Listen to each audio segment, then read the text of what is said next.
Do you also hear that little voice in your head? You know, the one that says, your players are lying to you. You're absolutely terrible at this. I pretty much started seriously getting into TTRPG around the same time that I discovered actual plays, subreddits, and D&D YouTube, which, God, was amazing and inspiring. But it also meant that before I even ran my first session, I'd already been fed a million different ideas on what the perfect game master should look like. And ever since, I've been apologizing for being anything different. I know for a fact I'm not the only one experiencing that, or else you wouldn't be here. But you can't, under any circumstances, let that little voice get in the way of you enjoying the game. So today we gotta get into stuff I probably should have told you a long time ago. Here's a pep talk, some slightly vulnerable stuff, and undeniable proof that you're a much better game master than you think.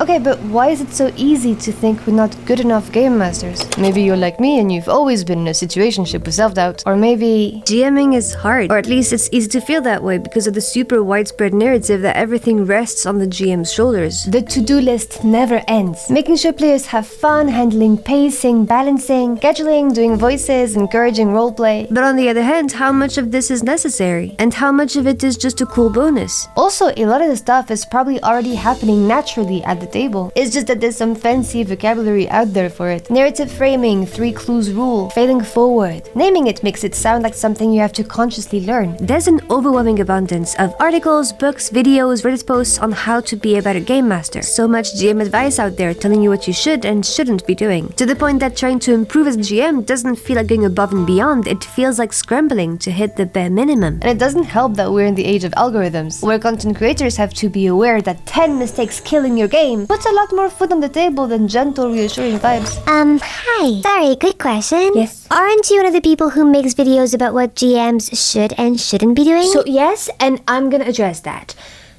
in a bit. Not only we're being given a huge list and being told you need them in your game, there's also the idea that this to-do list is the GM's responsibility and their responsibility alone. As if players didn't have a role to play too. We listen to advice about how to engage players or how to make players roleplay instead of letting players figure out how to engage each other. And that idea sucks! Not only because it undervalues the role that players have and what they can bring to the table, but also because of how it makes game masters feel like they're alone in this. That when something goes wrong is the GM's fault and their fault only. And given the players are probably a lot more willing to step up than we give them credit for and become active storytellers instead of reactive or passive ones. But they've also been told the same as us, that is the game master's job. Because while advice for how to be better players exists, or like how to be better team players, it's not nearly as widespread as GM advice. Which you make mostly content for GMs, so... Yeah, I'm gonna get to it, just hold on. What was I talking about? And then there's the tendency to put the bar so high. GMs don't just expect the game to not go wrong. We want it to be perfect. For some reason, we decided to put so much pressure on GMing that we wouldn't on most other hobbies. When I decide to learn sewing and make myself a dress, I don't start to doubt my own legitimacy just because fashion designers exist. So why would I hold myself to such an unreasonably high standard when running games? Maybe because there's so much to compare ourselves to. And that's where imposter syndrome thrives. This hobby is super connected and that can mean good things, like everyone sharing puzzles, homebrews, stories about their games, but it also has downsides. Online I see incredible game masters who are very visible, and I'm not them. What if my players have seen the actual play shows and expect that from me? But let's make something very clear. Someone else's skill is not your failure. A compliment to someone is not an insult to you. You're allowed to play on your own terms for your own table. Okay, big breath in. We need to go back to what's important. I swear, if you start talking about your Patreon before actually addressing What if your... not now? What if what's hard about GMing is all that pressure and the act itself of GMing is actually easy? Do you ever think back about the first games you ran? Were you stressed already back then? The first game I ran was a complete mess. I had played D&D one time, barely understood the rules, and scribbled on a piece of paper some pretend character sheets from memory. Based off what little I remembered from that one time I played, I understood that the basic idea is you roll a d20 and you add something to that, and if it's high enough, you succeed. And that's all I needed. Not any in-depth knowledge about story structure, no voice acting or pacing techniques or combat balance. So I made up a story about an old witch who makes booze from olives. Instead of sitting alone for hours, my prep consisted of 4 bullet points that could have been written on a napkin. Then I met up with some friends to play that pretend game of pretend. And it was incredibly fun just watching my friends spend half an hour trying to cross a bridge. That felt like the real magic of the game that somewhere along the way fell out of my pocket while I got lost in the woods of trying to optimize a hobby. When I got online and picked up the idea that I needed to do more. So... Whatever, not now. Since then, a few of my friends have picked up GMing and started running games for the first time. One of them actually isn't a beginner anymore and had time to finish their first campaign in the time that it took me to feel ready to make that very self-indulgent video. But watching them get started, I think kinda healed something. They're doing so good and they've been nervous, but I think not the kind of nervous from before. Not crushing fear of failing. More like the nervous excitement of trying something new and looking forward to seeing what's gonna happen. And fuck, I missed that. And I'm scared of ruining it for them. Or for anyone who watches my stuff.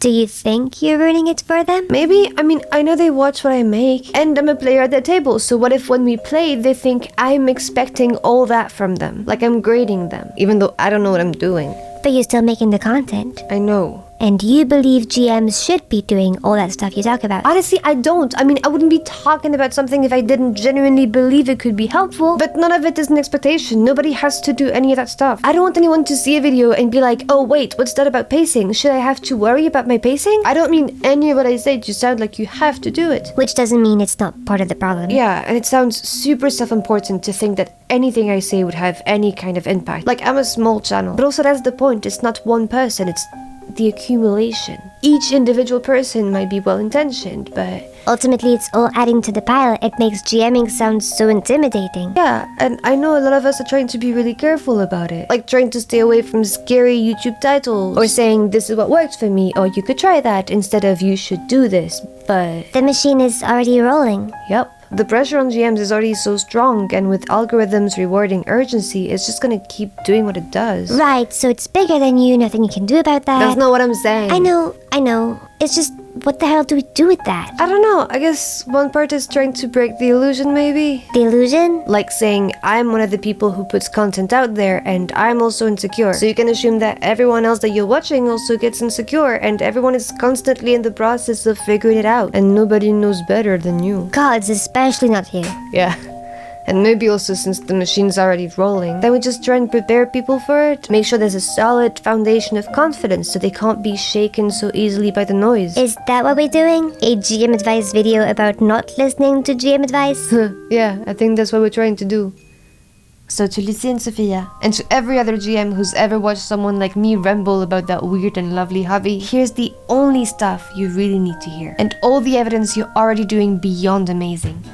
You've been showing up session after session, and that's really impressive dedication. You get to know your players and their characters, and you've been putting in the effort time and time again to figure out what makes them tick, and it's f***ing paying off. Just ask your players, I promise you. When they say they had fun, it's very unlikely they're lying. There's a million things they could be doing with their time, and they choose to be at your table. Every time a player shows up, they're telling you your game is worth their time. It's easy to hold yourself to such a high standard that after a game you think of all the things that could have gone better, even if the game was great. But that's because you're the only one in your head, and in there you could have a completely different idea of how the game went. Meanwhile, your players experienced a completely different reality, but what they experienced is very real. If you ask them, they'll be able to name so many memorable moments in your game. And those moments are not accidents, it's a space that you created. And it's more than okay to be unsure about something or to feel like the art of running games is full of contradictions. It's not ignorance, it's the opposite. It's because you know enough to understand that there are no absolutes and no easy answers. Questioning everything can mean that you've outgrown the easy answers, and you're equipped to make judgment calls. And most of that is just instinct. A lot of how to run a game just comes to you naturally, so you should listen to your instincts. They're good. YouTube videos and Reddit posts can help you have some ideas, but they're not what makes you run a great game. What makes a game great is what you decide to try at your table. Until then, all that dumbasses like me say, it's all just hypotheticals. You know your game better than anyone who's ever made a video in this hobby, so you're the only arbiter of what advice you decide to take and what advice you decide to ditch. You get to allow yourself to build your own branch of GMing on your own terms, not someone else's idea of a good game, and not someone else's idea of what game masters should be like. You know your table, you know your players, and you get to decide what the real answers are and what's just noise. So give yourself some credit. You're a better game master than you think. And on this note, have a good evening, and don't let the noise get to you.